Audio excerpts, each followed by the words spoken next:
Hello, my dear. Leo.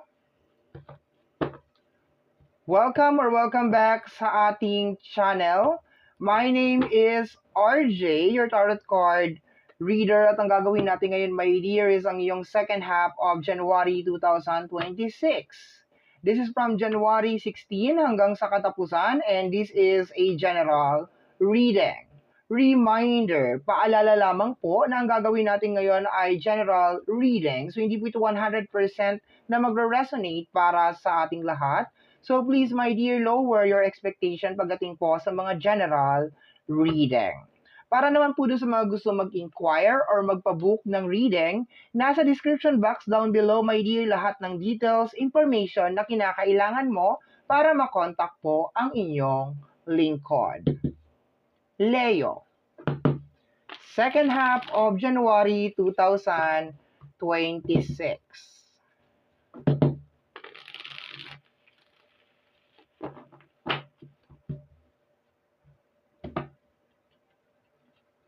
Shuffle ko lang na mabuti, my dear. Hindi ko siya ma-shuffle ng sabay, my dear, kasi pinagsama ko yung dalawang baraha. So, kumapal siya. So, hindi ko na siya mahawakan. So, kailangan ko mag-imbento ng pamamaraan, ng way, para ma-shuffle ito. Okay? Teka lang, cut natin.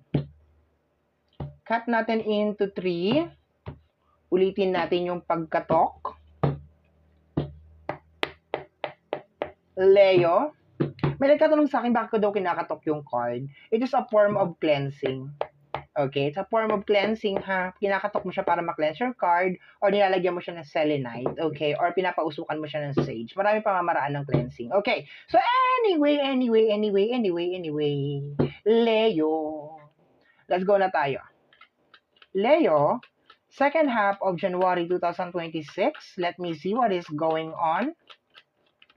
Let me see what is going on your area of responsibility, Leo. Second half of January 2026, Leo. We have here the energy of the Emperor. Okay, mamaya na yung nasa likod. Okay. This is energy of success. Okay? Energy ng success and energy ng power to the point na nasilip ko na, my dear, yung nasa likod niya, which is the energy of the Knight of Sword. Ibig sabihin, my dear Leo, yung energy mo ngayong second half of January is nakapokus doon sa success. Gusto mo maging si Emperor. Okay? Kung ano yung mga gusto ko, makukuha ko. I want it, I got it. I want it, I got it. Okay? So, yun nakukuha ko dito, my dear. Okay? So, you wanna be the Emperor. You want to have achievement. Okay? Kung meron kang mga ine-expect, posibleng maging agresibo ka, my dear, ngayong second half of January. Okay? Maging agresibo ka. For example, meron kang ine-expect, balita, news, approval, or something, posibleng maging very aggressive ka talaga ngayon, my dear, na ano ba yan? Nasaan na? Anong petsa na? Bakit wala pa rin? Bakit ganito? Ilang beses ko na inayos yan? Ilang beses ko na pinases yan? Bakit wala pa rin? Yung mga ganon, possible na energy mo yan, my dear. Pero kung wala namang ganon, wala ka namang ine-expect na something, okay, wala ka namang hinihintay, expected mo, my dear, na yung mga moves mo ngayon, my dear, is connected sa energy talaga ng pagiging successful, okay? Posibleng anong oras ka na matutulog, okay? Like, nag-overtime ka, talagang super workaholic ka, yung mga ganon, okay? Hindi ko lang talaga nagugustuhan kasi parang meron ka talagang ipipilit dito, my dear, okay? It's either kung meron kang ini-expect na something or meron kang gustong bilhin, okay? So, yun lang. Parang dun lang ako nagkakaroon ng konting static na energy, okay? Na parang pag ginusto mo talaga. It really doesn't matter kung wala ka pang pera or mga ganon, okay? So, medyo hit the brake, okay? Ganon. Let me see, my dear. Dagdagan natin yung mga cards na yan para mas clear ang message. Leo. Let me see what is going on. Leo. We have here the Six of Cups. Definitely. Meron kang gustong mangyari dito. And tama yung sinabi ko kanina. Talagang nakapass forward yung energy mo, my dear. Kung meron ka mga gustong bilhin, meron ka mga gustong mangyari, eto yon. Talagang walang makakapigil sa'yo, my dear. Okay? Be careful, be careful. Make sure mo, my dear, na kung ano man yung gusto mong mangyari, talagang may katuturan yan. Kasi minsan mayroon ka mga minamanifest sa life mo talaga na binili mo ngayon, after a week, wala na. 'Di ba? Ano na lang siya dyan sa may gilid. Okay? What do you call this? Palamuti na lang siya dyan sa may gilid. Okay?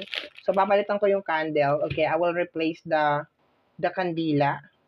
The kandila. Okay lang ba? Post ko muna. And we are back. Ayan, napalitan ko na yung kandila dito sa kabilang side kasi paubos na siya. So, yun nga. Medyo may pagka-aggressive ka talaga may sa mga bagay na gusto mong mangyari ngayon. You want success, you want some good news, gusto mo ng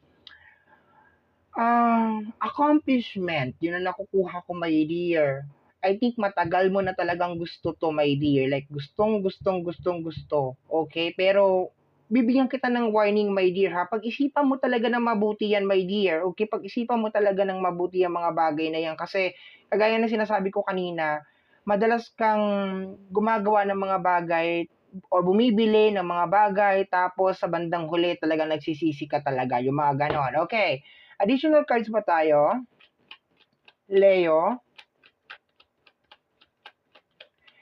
And pumapasok ngayon, my dear, may pagka-bossy na energy. Okay? May pagka-bossy na energy. So, posibleng, hindi mo naman siguro sinasadya, no? Posibleng ang maging interpretation ng ibang tao sa iyo is medyo may pagka-bossy yung energy mo. Okay? Parang ganon. Okay?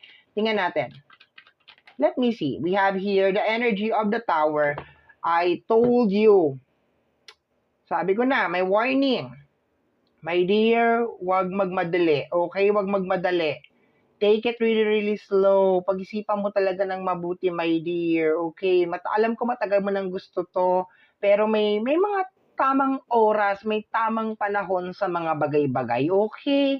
Pero kung ayaw mo talagang papigil, my dear, di ikaw yan, 'di ba? At least nag-warning ako, okay? Kasi may tower ka dito, my dear. May tower ka. As in, wag mo tong mamadalain, wag mo tong iso-shortcut. Hindi pwede na gumagawa ka ng cake tapos, ay wag natin i-measure yung mga yan. Sige, basta ibuhos mo na lang yan dyan. Yung mga ingredients, yung mga ganon, okay? Yeah. And sabi ko nga, there's a possibility talaga na maging very, very hardworking ka talaga or workaholic sa second half of January, my dear Leo. Wala naman akong ano doon, that is okay. Pero, yung health naman, di ba? So, dagdagan pa nga natin. Medyo, ano ako sa reading mo, ha? Okay, tingnan natin, my dear. Let us just add more.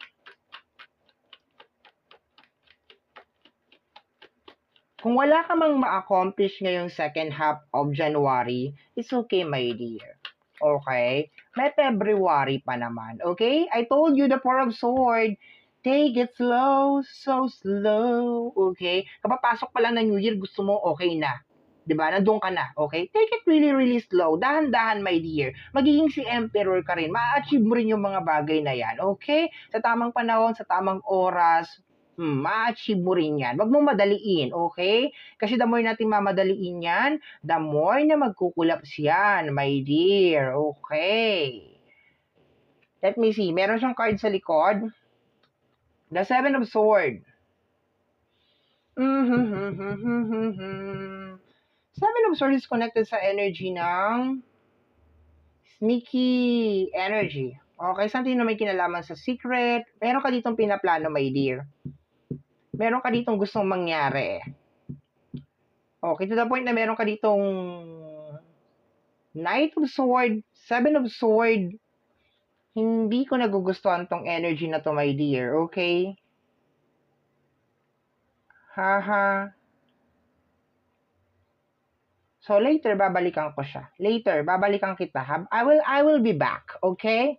Kasi hindi ko nagugustuhan yung energy. Parang may gusto kang sugurin. Para may gusto kang something. Yun ang nakukuha ko dyan, okay? Para may gusto kang girahin, okay?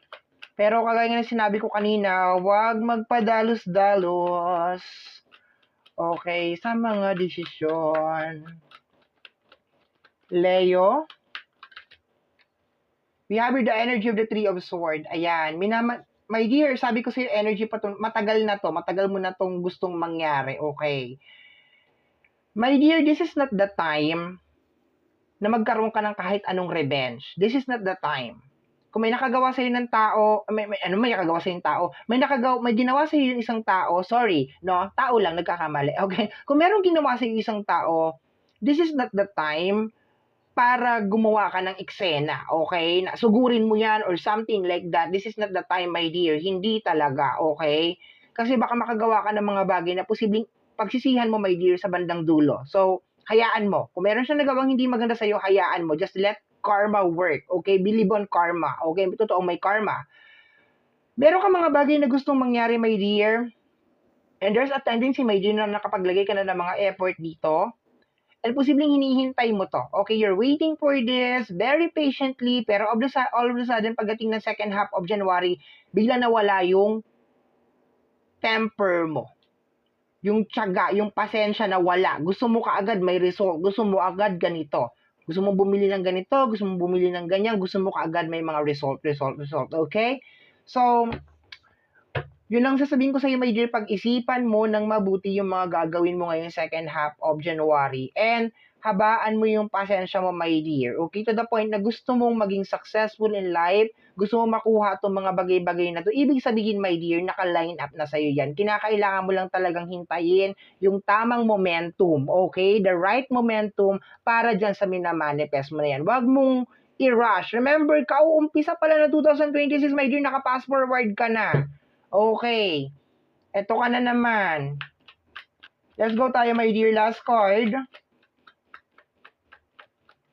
Pero parang meron ka talagang gustong sugurin, my dear. Parang meron kang gustong sabunutan or balatan or something. Wag, my dear. We have here the energy of the Page of Sword. Ang lahat ng page ko is may kinalaman sa study or pag-aaral. Okay? And this is may kinalaman sa energy ng mind. Okay? It's better, my dear, ngayong second half of January, na medyo pag-aralan mo, my dear, yung mga gagawin mo talaga. Okay? Tower, okay, maging open sa'yo kung ano yung mga magiging consequence yan, maging aware ka kung ano yung mga possible na mangyari pag ginawa mo to, maging realistic ka, my dear, sa mga possible na, alam mo yun, kadikit ng bagay na mga gagawin mo. Yun lang ang nakukuha ko dito, my dear, kasi yung energy niya is gusto mo ng result, gusto mo ng action, gusto mo makuha yung mga bagay na gusto mo mangyari, meron kang gustong sugurin dito, hindi ko alam kung bakit gusto mo siyang sugurin or something, di ba? Pero sinasabi dito, my dear, na inhale, exhale, relax. Kung ano may mga bagay na gusto mo mangyari, makukuha mo yan, okay? Hidden message is the energy of the Queen of Pentacles, okay? My dear, this is may kinalaman to sa usapin ng pinansyal, okay? So, ang nakukuha ko dito, my dear, is for some of you, is nag-expect kayo ng malaking amount of money, okay? And there's a tendency, makukuha mo tong big amount of money na to, my dear, okay? I have this very, very strong feeling, my dear, na makukuha mo to ngayong taon na to. Pero, my dear, wag mong madaliin. Okay, meron kang Ace of Pentacles over here, the energy of the King of Wands over here. Sabi ko nga sa'yo kanina, yung energy ng Emperor, parang naka-line up na talaga sa'yo. Success, achievement, kung ano man yung mga bagay na gusto mong mangyari. Pero please, my dear, wag mo talagang madaliin. Don't take any shortcut. Follow the rules, follow the measurement, okay, parang sa paggagawa ng mga cakes, yung mga ingredients, talagang huwag ka mag-shortcut, darling, talaga, may mga bagay ka talagang pagsisisihan, okay, and huwag ka makikipag-away, huwag kang susugod talaga, darling, hayaan mo na, or mag-file ka na lang kaso, ipabarangay mo na lang yan kung ano man, my dear, ano ba, huwag mong idaan sa kamay mo yung mga batas, naku, parang gigil na gigil ka talaga, okay? So, my dear Leo, yan ang reading mo para sa yung second half of January 2026. I hope, my dear, na nagustuhan mo ang reading natin ngayon. Always remember na mga cards natin ay gabay lamang. Tayo pa rin ang gumagawa ng ating kapalaran. Maraming salamat po. Bye-bye!